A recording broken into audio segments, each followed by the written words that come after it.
Most people think power is about who speaks the loudest. They think dominance is about having the last word.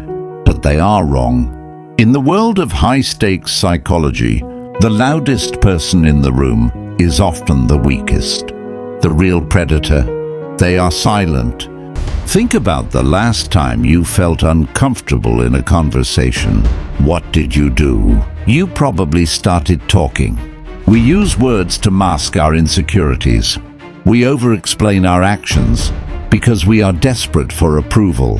But in the eyes of a powerful person, this looks like weakness. When you speak too much, you lose your mystery. You give people the tools they need to control you. Remember, a king doesn't need to explain himself. Only a servant does. Now, let's talk about how to use silence as a weapon. There are 3 moves you must master. First, the 3-second stare. When someone insults you or tries to make a joke at your expense, don't react. Don't laugh. Just look them directly in the eyes and count to 3 in your head. That silence will make them feel small.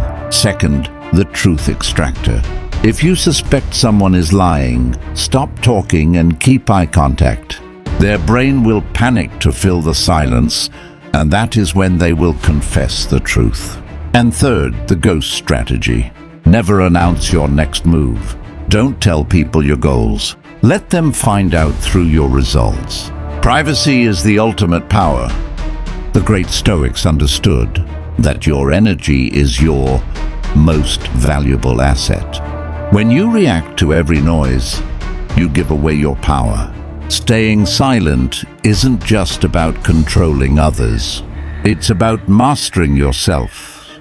In a world that can't stop talking, the person who can stay quiet is the only one who can actually see the truth. From now on, I want you to try a simple challenge.